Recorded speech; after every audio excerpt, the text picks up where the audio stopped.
Bismillahirrahmanirrahim. Assalamualaikum warahmatullahi wabarakatuh. InsyaAllah pada malam ini kita akan menemu juga salah seorang pakar dalam bidang pendidikan Islam. Bolehkah Puan memperkenalkan diri Puan? Okey, Waalaikumsalam warahmatullahi wabarakatuh. Kepada pengacara majlis hari ini, saya memperkenalkan diri saya. Nama saya Siti Mazlina binti Uthman. Saya adalah guru pendidikan Islam yang telah mengajar selama 28 tahun. Saya bukanlah pakar ya, tapi adalah sedikit pengalaman dan ilmu melalui sumbangan mengajar dan juga pemerhatian ya.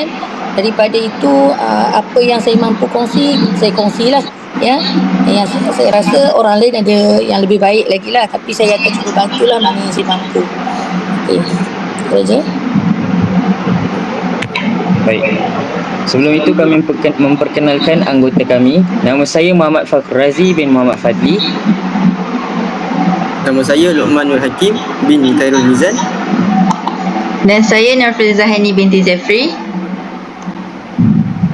Baik, tajuk temuduga pada malam ini ialah peranan Al-Quran dan As-Sunnah dalam melahirkan individu dan masyarakat yang berkualiti.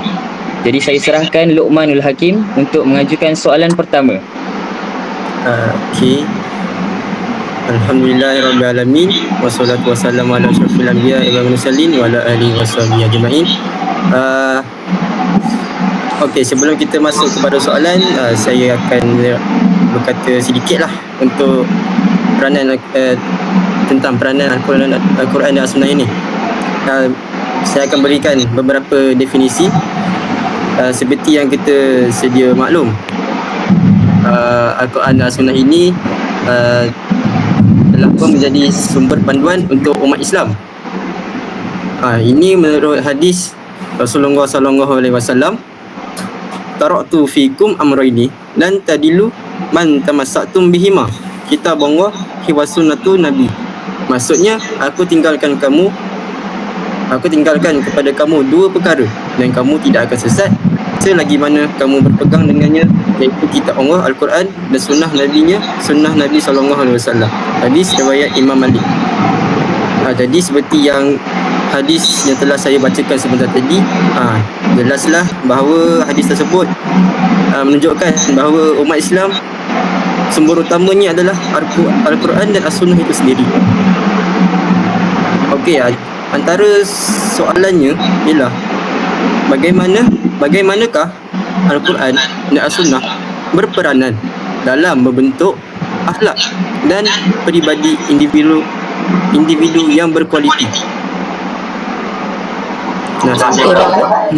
Okey. Okey, boleh ulang?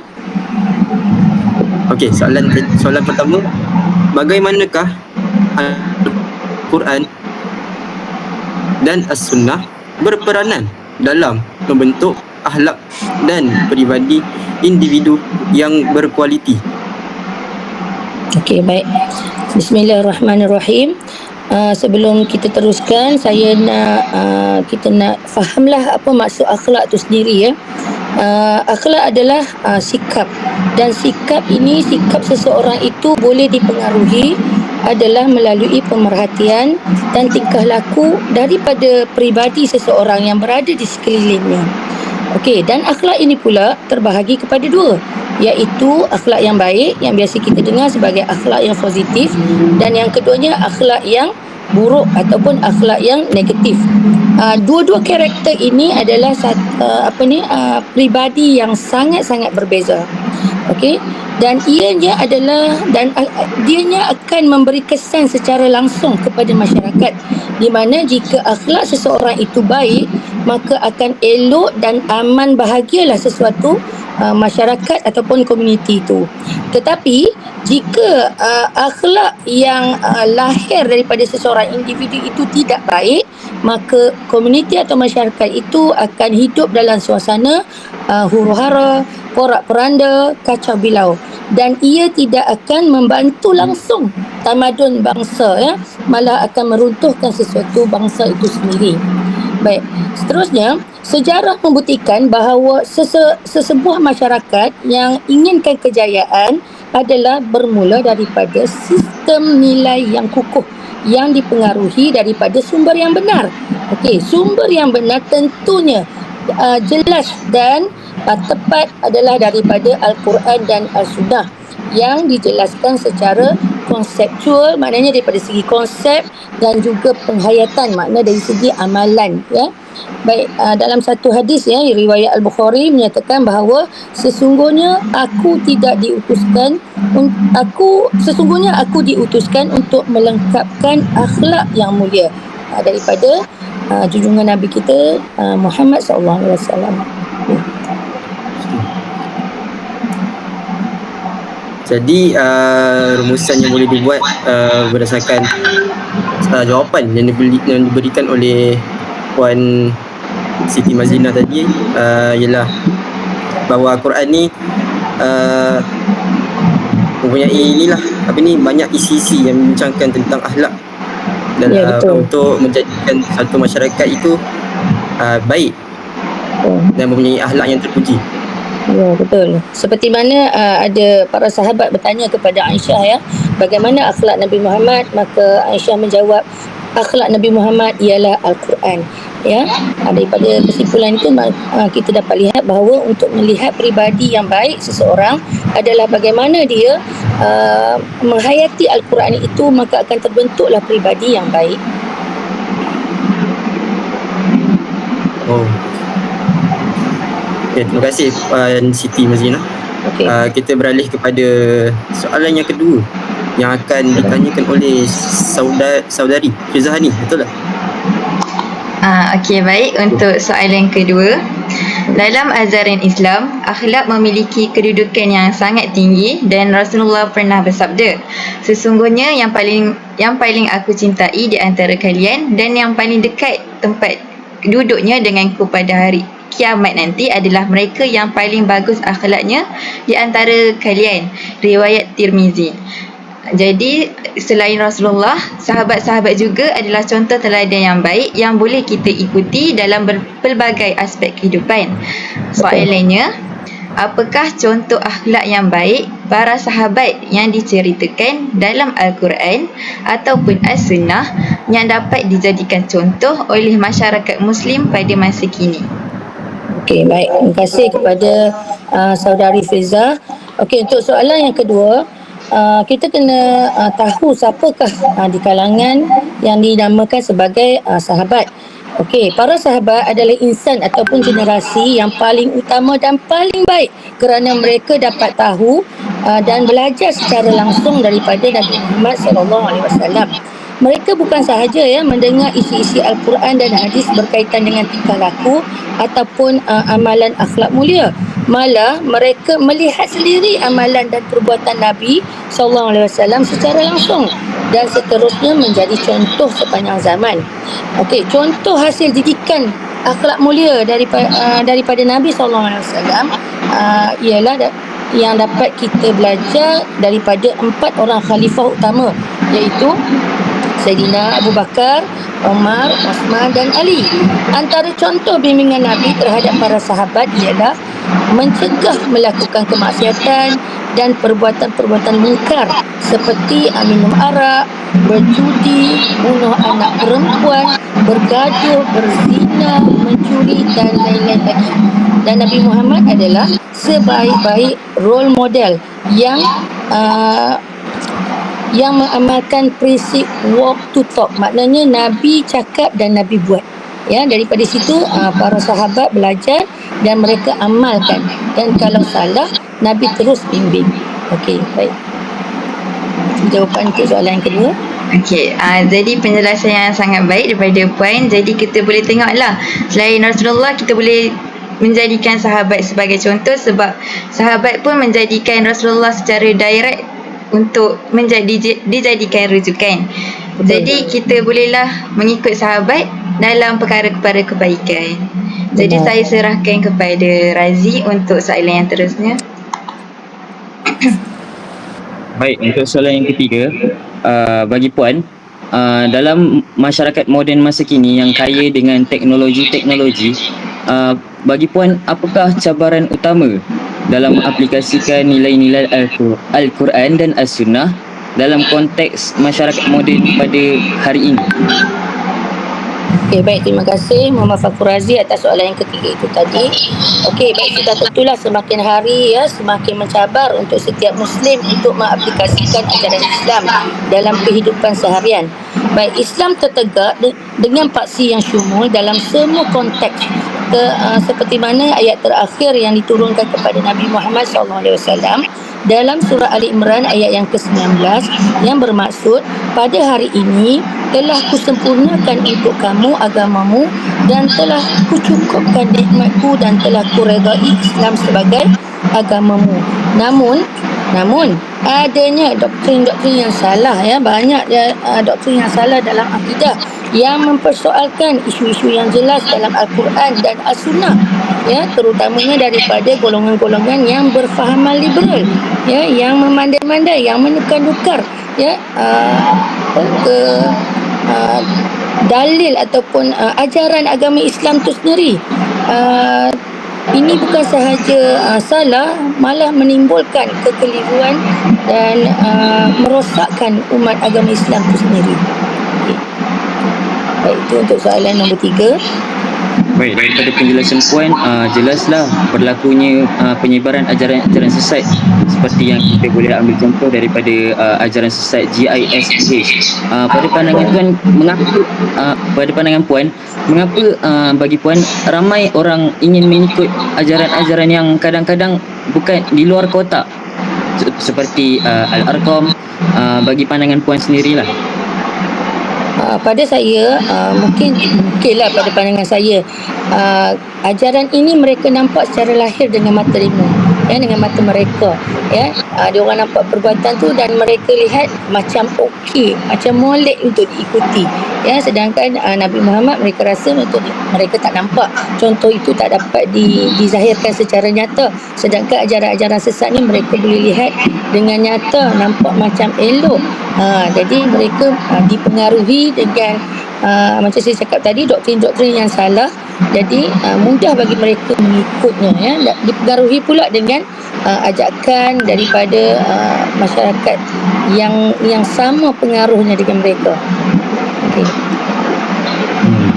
Maksudnya ada kekurangan daripada segi penyebaran ilmu lah terhadap mungkin ilmu tak mengentar, mudah dipengaruhi, jadi mudah mereka terjebak dengan ajaran-ajaran seperti ini. Baik, terima kasih puan. Untuk soalan keempat saya serahkan kepada saudari Filzah. Okey, untuk soalan keempat, jadi sekarang kita dapat tahu yang pada masa kini banyak remaja-remaja yang mengikut ajaran-ajaran sesat yang semakin berleluasa lah di masa sekarang, yang tidak sepatutnya mereka ikut. Jadi pada pendapat puan, apakah langkah-langkah untuk mengatasi isu remaja pada zaman kini yang semakin membimbangkan? Okey, baik. Terima kasih Adik Fizah atas soalan yang keempat itu tadi. Okey, baik. Masalah remaja ataupun istilah sekarang dipanggil delinquent sosial, bermula daripada tingkah laku ringan, amalan-amalan salah yang ringan, seperti ponting kelas, datang lewat, lawan guru, merokok, merempit, buli dan seterusnya ke arah isu yang lebih berat seperti seks bebas, lahirkan anak luar nikah, dadah, rogol, buang bayi dan lain-lain lagi yang kita boleh dengar hampir setiap hari di media sosial, dan isu ini sangat-sangatlah membimbangkan. Okey, al-muslim man sallamal muslim min lisanuhu wa yaduhu. Seseorang muslim itu apabila melakukan sesuatu perkara, maka selamatlah saudari Islamnya yang lain daripada lidahnya dan tangannya. Apa yang dapat kita tahu bahawa remaja adalah aset negara yang sangat-sangat bernilai. Okey, baik. Antara langkah macam soalan tadi, apakah langkah untuk mengatasinya? Okey, antara langkah yang pertama adalah peranan ibu bapa itu sendiri, peranan keluarga itu sendiri, perlu kukuhkan institusi kekeluargaan, tangani dengan sekukuh dengan sebaiknya, ya. Apa ni orang kata, kawal anak-anak itu sebaiknya, ya, daripada terjerumus ataupun bermula daripada perbuatan-perbuatan yang isu salah yang ringan-ringan tadi, ya, supaya ia tidak berleluasa ataupun tidak melarat kepada isu yang besar. Okey, yang kedua, penerapan ataupun amalan ajaran Islam. Ya, ajaran Islam ni kita memang tak boleh abaikan atau kita pinggirkan, ya. Dia perlu dimantapkan di dalam setiap isi ataupun ahli rumah, ya. Dan ahli keluarga tu sendiri, ya, perlu mencegahkan kemungkaran. Jika ada yang membawa perkara-perkara mungkar dalam rumah, perlu ditegur, perlu dihalang, perlu dibaiki, ya, supaya tidak berleluasa. Baik, jangan kita sampai nasi menjadi bubur. Okey, yang ketiganya adalah sistem pendidikan yang berkesan. Okey, baik, guru-guru, bakal-bakal guru, ya, kena hadap benda ni, iaitu kita kena ada kesepaduan antara fardu ain dan juga akhlak. Ya, kita bukan sahaja menyampaikan ilmu yang berkaitan dengan duniawi, kena berat dan juga ilmu-ilmu ukhrawi, ya, dan kena kurangkan orientasi peperiksaan supaya kita dapat bimbing rohaninya lebih mantap, ya. Kerohanian yang lemah akan memudahkan mereka ni hanyut, ya, manusia ni hanyut dan mudah dipengaruhi oleh anasir-anasir jahat. Okey, seterusnya daripada sistem pendidikan ni juga kena banyak bimbing ahli keluarga ataupun murid-murid banyak mengenali Allah dan Rasul, solat, membaiki bacaan Al-Quran, kerana seperti peribahasa, melentur bulu biarlah dari rebungnya, ya. Okey, aktifkan dia generasi muda ini dengan aktiviti yang berfaedah, ya, seperti aktiviti sukan, ya, co-curriculum, ya, supaya mereka tidak alihkan masa-masa lapang mereka atau masa santai mereka dengan melepak, berkhayal, ya, merempit dan sebagainya. Okey, baik, daripada 4 soalan tadi, boleh saya buat kesimpulan terus ke macam mana? Sebelum tu saya ingin bertanya sikit. Okey, berdasarkan kemampuan dalam pengajaran selama 28 tahun kalau tak silap saya, ya, betul.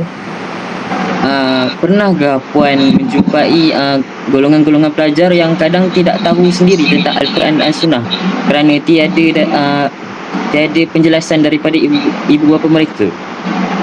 Okey, baik. Terima kasih atas soalan itu tadi.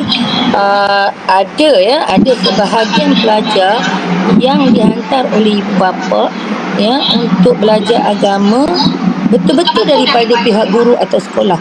Maknanya ada keluarga, ya, ada parent, ya, yang hantar anak tu dia minta pihak guru yang membimbing anaknya, ya. Sebulat-bulatnya serah kepada guru, ya, daripada basic, daripada mula mengenal huruf alif, mula mengenal sembahyang, mula tutup aurat, semuanya daripada sekolah. Memang ada yang macam itu sebab ibu bapanya bukan kerana tidak tahu, tapi tidak ada masa. Kebanyakannya sibuk mencari rezeki, ya, sehingga anak tu diabaikan. Bukan saja diabaikan dari segi pendidikan agama, dari segi pendidikan akademik pun ada. Yang tidak mengenal huruf pun ada. Ya, kerana apa? Tidak diberi penekanan dalam bidang ilmu. Ibu bapa sekarang kebanyakannya sibuk dengan mencari duit. Okey. Okey, Puan membuat kesimpulan. Okey, baik. Apa yang saya dapat simpulkan di sini, ya, ialah daripada soalan-soalan yang ditanya oleh kamu semua, ya, isu ini adalah kebanyakan gejala sosial, ya, dalam komuniti adalah bermula daripada anak-anak di bangku sekolah, ya, di awal usia remaja. Mereka mencontohi akhlak orang dewasa dan akhirnya anak-anak ini terjebak ke arah ke lembah maksiat. Kalau anak-anak ini lihat ibu bapanya tidak solat, maka mereka tidak akan solat. Ya, kalau mereka melihat ibu bapanya ponting kerja, maka mereka akan ponting sekolah. Ya, kalau mereka melihat ibu bapanya merokok, maka mereka pun lama-lama akan terkesan untuk merokok. Ya, baik. Sebenarnya jika anak-anak yang lahir dalam lingkungan yang positif, dalam kelompok yang sihat, maka pertumbuhannya, peribadinya tentulah akan baik, ya. Seperti kita pokok, ya, siram dengan baja yang subur, baja dia akan menyuburkan pokok itu, membuahkan hasil yang baik. Sekiranya pokok itu disiram dengan racun, maka pokok itu tentulah akan mati. Dan yang ketiganya, Al-Quran telah menyatakan bahawa manusia adalah ejen pembangunan yang utama di muka bumi ini.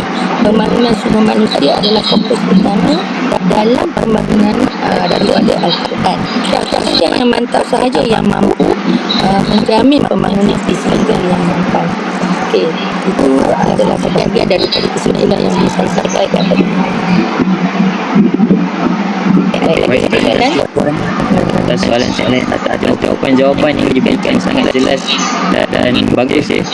Rakan-rakan ada apa soalan? Soalan tak ada. Lagi ada kalian yang masih kata tadi?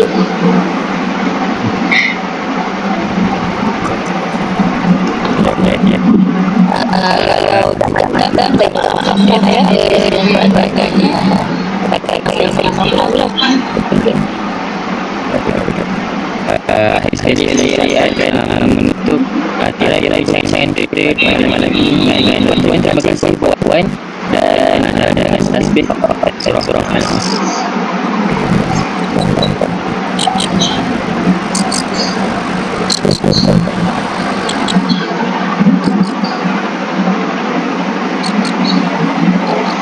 Baik, saya kami merasa sangat gembira dan berterima kasih atas sesuatu yang diberikan pada malam ini. Itu sahaja. Terima kasih Pai.